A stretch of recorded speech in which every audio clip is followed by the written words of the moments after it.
प्रयागराज में आज एक अहम कैबिनेट बैठक है और जितने भी संविदा और आउटसोर्सिंग के कर्मचारी हैं वो आस लगाए बैठे हैं कि आज की कैबिनेट बैठक में कुछ ऐसा होगा जिससे उनके जीवन में काफी सारी खुशियां आएंगी और कोई सकारात्मक निर्णय लिए जाएंगे मुख्यमंत्री योगी आदित्यनाथ के द्वारा, ताकि इन शिक्षा मित्रों के जीवन में और भी जो अन्य कर्मचारी हैं संविदा और आउटसोर्सिंग के, उनके जीवन में खुशियां आ जाए। फिलहाल आपको बता दें कि आज की कैबिनेट बैठक में तमाम मंत्री शामिल होने वाले, जमीनी मुद्दों पर चर्चा की जाएगी और फिर इन सभी कर्मचारियों के लिए निर्णय भी लिए जाएंगे। ऐसे में कर्मचारियों के बीच में खुशियों का माहौल है, आशा भरी नजरों से सरकार की तरफ देख रहे हैं, कैबिनेट बैठक का इंतजार कर रहे हैं। फिलहाल आपको बता दें कि अगर शिक्षा मित्रों की समस्याओं की बात करें तो समस्याएं काफी ज्यादा लंबी है। लंबे समय से उत्तर प्रदेशीय प्राथमिक शिक्षा मित्र संगठन प्रयास कर रहा है कि इन शिक्षा मित्रों की समस्याएं जल्द से जल्द हल कर दी जाए और कोई अच्छा सा निर्णय मिल जाए इनको, जिससे इनके जीवन की सभी समस्याओं को खत्म कर दिया जाए। फिलहाल शासन प्रशासन की तरफ से भी यही कहा गया है कि बहुत जल्द ही इन शिक्षा मित्रों की समस्याओं का हल किया जाएगा। महाकुंभ में जो बैठक होने वाली है, इस बैठक के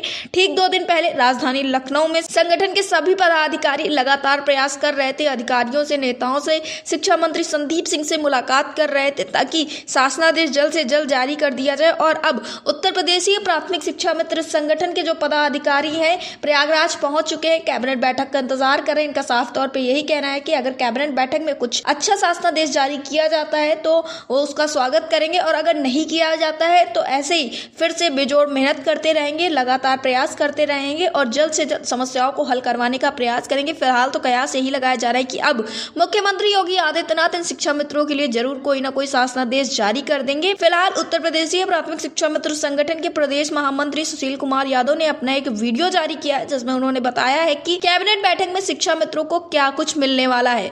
तो आप भी सुनिए उन्होंने क्या कुछ कहा। कल श्रीमान निदेशक बेसिक शिक्षा और श्रीमान निदेशक SCRT महोदय, क्योंकि जो स्थानांतरण की पॉलिसी है, स्थानांतरण के लिए जो वेबसाइट तैयार होनी है वह SCRT के डायरेक्टर के यहाँ ही तैयार होनी है, क्योंकि वही पूरा सब इसके विषय में देखते हैं। और उनसे मुलाकात करके आग्रह किया गया कि इसकी भी जल्द से जल्द रूपरेखा जारी की जाए। उन्होंने कहा है जो कि जिले के अंदर और जिले के बाहर का मामला है उसमें थोड़ा समय लगेगा वेबसाइट तैयार होने में, तो वेबसाइट तैयार होते ही जैसे वेबसाइट तैयार होगी उसको पूरी तरह से जारी कर दिया जाएगा। और उन्होंने धन्यवाद भी दिया, बधाई भी दिया कि चलो एक बहुत बड़ा काम सरकार ने आप लोगों का किया है, बहुत दिनों से प्रतीक्षा थी। तो हम लोगों ने भी उनसे आग्रह किया कि सर जल्दी वेबसाइट तैयार हो जाए। उन्होंने कहा विशेषज्ञों को लगा दिया गया है, साइट तैयार होते ही आप लोगों का रूपरेखा तैयार कर दी जाएगी। उसके बाद ये जो हमारी मूल आर्थिक समस्या है इसको लेकर के भी आज भी आदरणीय अध्यक्ष जी द्वारा, पूरी कमेटी द्वारा, कोषाध्यक्ष महोदय थे, जिला अध्यक्ष उन्नाव भी थे, शासन में भी मुलाकात की गई है और हमारे पदाधिकारियों ने माननीय शिक्षा मंत्री से भी मुलाकात की।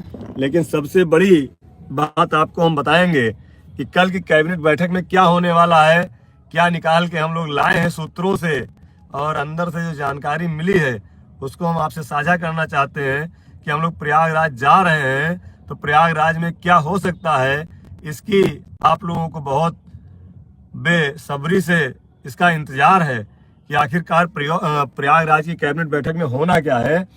तो जो हम लोगों को निकल करके आया है उसके पहले हम आपको बता दें कि आज बहुत ही महत्वपूर्ण मुलाकात, क्योंकि कल जब हम लोगों को सूचना मिली थी कि प्रयागराज की कैबिनेट बैठक में हम लोगों के मामले को उसमें रखा जाएगा, तो उस मामले को कैसे रखा जाएगा ये भी जानकारी हम लोगों ने की।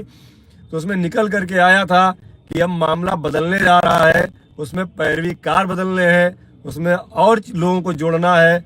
तो भाई हमारे जिला अध्यक्ष वाराणसी अजय सिंह जी से हमारी बात रात में हुई और आज उन्होंने उसी परिवेश में उत्तर प्रदेश के श्रम एवं सेवा योजन मंत्री परम आदरणीय श्री अनिल राजभर जी से मुलाकात की और उनसे विधिवत वार्ता हुई है।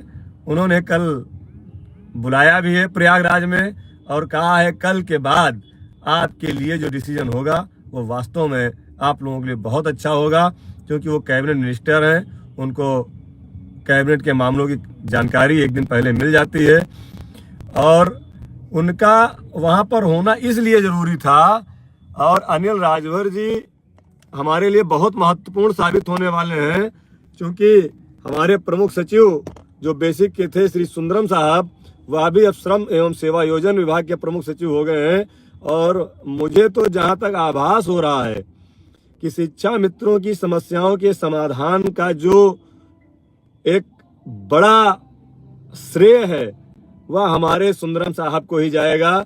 भविष्य में आगे चल करके वही, जैसे उन्होंने हमारे लिए मूल विद्यालय का एक ऐसा आदेश पारित किया है जिसको लेकर के बहुत सारे लोगों को दिक्कत भी है, परेशानी भी है, वैसे ही हमारे भविष्य को लेकर के भी उन्हीं की कलम से हम लोगों के भविष्य को लिखा जाएगा। ऐसा कल की कैबिनेट के बाद आप सब लोगों को जानकारी हो जाएगी। जैसा कि हमको जानकारी मिल रही है कि कल की कैबिनेट में 8 लाख संविदा कर्मचारियों का जो मामला चल रहा है, उन सब को लेकर के एक छोटे से आयोग जैसी एक व्यवस्था बनाई जा रही है। और वह हम लोगों की सेवा को, हम लोगों के श्रम को, हम लोगों की मेहनत को देखते हुए हर कर्मचारी का वेतन और भविष्य तय करने का अधिकार इस विभाग को मिलने का पूरा उम्मीद है। जहां तक कि हम 2 दिन में निकाल पाए हैं, जहां तक कि हमको जानकारी मिल पाई है कि अब हम लोगों के भविष्य का निर्धारण बेसिक शिक्षा और वित्त विभाग की अनापत्ति के बाद श्रम एवं सेवा योजन विभाग के द्वारा 8 लाख संविदा कर्मचारियों का किया जाएगा। ये जानकारी मुझे आज मिली है। इसके लिए हम चूंकि पूर्व से माननीय मंत्री श्री अनिल राजभर जी से और श्रीमान प्रमुख सचिव श्री सुंदरम साहब से हम लोग विधिवत मिलते रहे हैं, बात करते रहे हैं, और माननीय बेसिक शिक्षा मंत्री जी का भी बड़ा सानिध्य है। और बिल्कुल कल के बाद सारी स्थितियां स्पष्ट हो जाएंगी। श्री अनिल राजभर जी के यहाँ गए थे और उन्होंने भी कहा है कि जल्दी ही आप लोगों के लिए डिसीजन होने जा रहा है।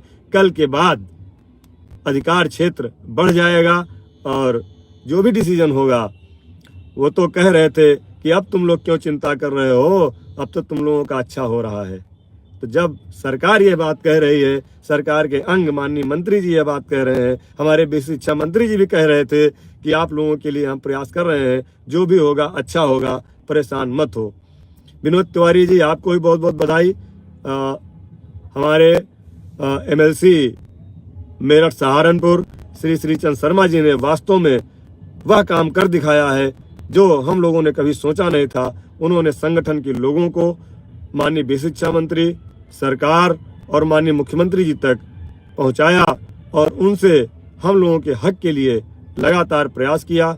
हम उनको भी बहुत बहुत धन्यवाद देते हैं, आभार प्रकट करते हैं। हमारे माननीय MLC श्री श्रीचंद शर्मा जी, हमारे बनारस के MLC श्री हंसराज विश्वकर्मा जी, हमारे झांसी क्षेत्र के MLC श्री बाबूलाल तिवारी जी, और हमारे विधायक नैमिषारण्य श्री रामकृष्ण भार्गव जी, जितने भी हमारे माननीय लोगों ने हम लोगों के लिए माननीय मुख्यमंत्री जी से वार्ता किया है, बात किया है, सबको हम धन्यवाद देते हैं। हमारे विधायक जी, हमारे सांसद जी, माननीय मंत्रीगण, सारे लोगों ने, रमाशंकर पटेल जी मिर्जापुर से हमारे पूर्व मंत्री, वर्तमान विधायक हैं, उन्होंने भी कई बार माननीय मुख्यमंत्री जी से हम लोगों के लिए चर्चा किया है। बस कल एक अच्छा डिसीजन हम लोगों के लिए आ जाए, ये हमें आशा है, विश्वास है, पूरा भरोसा है। उसके बाद फिर हम लोग पूरे प्रदेश में सरकार के जनप्रतिनिधियों का स्वागत सम्मान करेंगे और अपने भविष्य को लेकर के जो भी डिसीजन होगा उसको लागू करवाने के लिए पूरी तरह से उत्तर प्रदेश प्राथमिक शिक्षा मिशन के एक पदाधिकारी उसमें सहयोग करेंगे।